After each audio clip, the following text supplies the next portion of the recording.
Hello all, welcome to the class 6 of HTML series. ఈ వీడియోలో మనం లింక్స్ అండ్ నావిగేషన్ గురించి డీటెయిల్డ్గా నేర్చుకుందాం. సో ఈ క్లాస్లో మనకి ఏమేమి కవర్ అవుతాయంటే, అసలు యాంకర్ ట్యాగ్స్ అంటే ఏంటివి, తర్వాత అబ్సల్యూట్ పాత్ అంటే ఏంటి, రిలేటివ్స్ యూఆర్ఎల్స్ అంటే ఏంటి, మనం ఏదైనా లింక్ మీద క్లిక్ చేస్తే ఇదే ట్యాబ్లో ఓపెన్ అవ్వాలా, లేదా నెక్స్ట్ ట్యాబ్లో ఓపెన్ అవ్వాలా, లేదంటే ఈమెయిల్ లింక్స్ అంటే ఏంటివి, ఫోన్ లింక్స్ అంటే ఏంటివి, తర్వాత book mark links, navigation links. So ఈ టాపిక్స్ అన్ని ఈ వీడియోలో క్లియర్గా మనం కవర్ చేద్దాం. Okay, so first anchor tag. Anchor tag అంటే ద మెయిన్ డెఫినేషన్ ఏంటంటే, ఒక ఒక పర్టికులర్ ప్లేస్ నుంచి ఇంకొక పర్టికులర్ ప్లేస్కి వెళ్ళడానికి ఒక లింక్ ఇవ్వడం అనమాట. మనం హోమ్ పేజ్లో ఉన్నాం అనుకోండి, అబౌట్ అస్ పేజ్కి వెళ్ళాలంటే అబౌట్ మీద క్లిక్ చేస్తే అబౌట్ అస్ పేజ్కి వెళ్తుంది. సో పర్టికులర్ ప్లేస్ నుంచి ఇంకొక పేజ్కి వెళ్ళాలి అన్నప్పుడు మనం యాంకర్ లింక్ అనేది ఇస్తాం.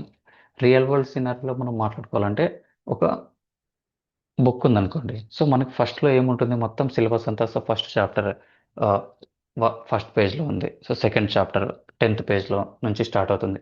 సో మనం ఏం చేస్తాం, ఫస్ట్లో బుక్ రెఫరెన్స్ తీసుకొని డైరెక్ట్ థర్డ్ చాప్టర్కి వెళ్ళాలంటే డైరెక్ట్ 40 పేజ్లో ఉందంటే 40 పేజ్కి వెళ్ళిపోతాం. సో ఇక్కడ నుంచి 1 2 3 అట్లా అన్ని పేజెస్ చెక్ చేయకోకుండా డైరెక్ట్ వెళ్ళిపోతాం. సేమ్ టు సేమ్ మనకి ఈ యాంకర్ లింక్ అనేది ఏంటంటే, లైక్ ఎక్కడైతే మనం క్లిక్ చేస్తామో పర్టికులర్ పేజ్ తీసుకెళ్తుంది అనమాట. దాన్ని యాంకర్ ట్యాగ్ని మనం ఏ ట్యాగ్తో డిఫైన్ చేస్తాం. ఒకటి క్రియేట్ చేసి చూద్దాం.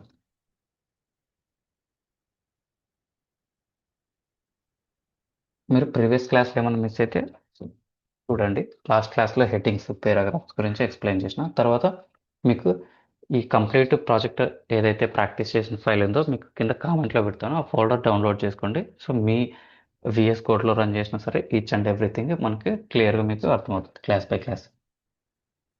ఇప్పుడు anchor tag, anchor dot HTML.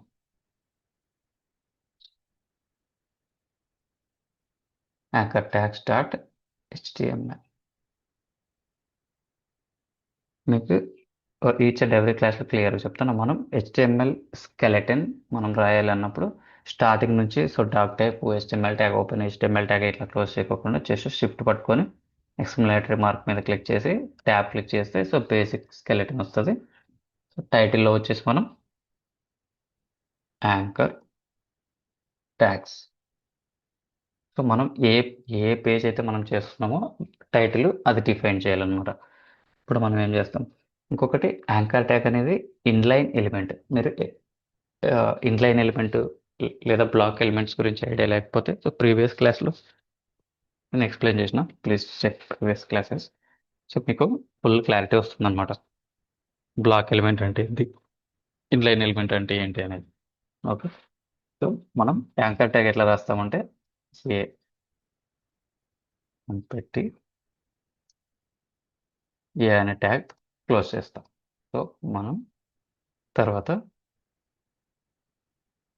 Go to Google ఇట్లా రాసినాం అనుకోండి. సో దీన్ని ఒకసారి రన్ చేద్దాం. రన్ చేయాలంటే రైట్ క్లిక్ ఇచ్చి ఓపెన్ విత్ లైవ్ సర్వర్ అన్న క్లిక్ చేయొచ్చు, లేదా ఇక్కడ మనకి మీకు గో లైవ్ అనేది కనిపిస్తుంది. సో గో లైవ్ మీద అయినా క్లిక్ చేయొచ్చు. రైట్ క్లిక్ ఇచ్చి ఓపెన్ విత్ లైవ్ సర్వర్. చూడండి, మీకు యాంకర్ ట్యాగ్ చూపిస్తుంది, బట్ నార్మల్ టెక్స్ట్ లాగానే చూపిస్తుంది. మనకు లింక్ లాగా చూపించాలంటే యాంకర్ ట్యాగ్లో మనకు హెచ్రెఫ్ అని ఒక అట్రిబ్యూట్ రాయాలి. హెచ్రెఫ్ అని రాసిన తర్వాత, సో నేను ఇక్కడ ఏం లింక్ పెట్టడం లేదు, జస్ట్ సేవ్ చేసిన, ఇక్కడికి వచ్చేసి రిఫ్రెష్ చేసిన. ఇక్కడ చూడండి, ఇప్పుడు ఇందాక నార్మల్ టెక్స్ట్ లాగా ఉంది, ఇప్పుడు మనకు కింద లింక్ లాగా కనిపిస్తుంది. కానీ ఇక్కడ క్లిక్ చేస్తే ఎక్కడికి వెళ్ళడం లేదు, ఎందుకంటే మనం హెచ్ రెఫ్లో ఏమీ పెట్టలేదు. హెచ్ రెఫ్ అంటే హెచ్ రెఫరెన్స్ అనమాట, hyper link reference. Okay, so ఇక్కడ మనం ఏం పెట్టాలి, గూగుల్కి వెళ్ళమని చెప్తున్నాం కాబట్టి google.com అనేది పెడతాం అనమాట. ఓకే, సో ఇప్పుడు ఇక్కడికి వచ్చి రిఫ్రెష్ చేస్తే, క్లిక్ చేస్తే గూగుల్కి వెళ్ళింది. ఓకే, సో మళ్ళీ బ్యాక్ వస్తే మళ్ళీ సేమ్ పేజ్కి వస్తుంది.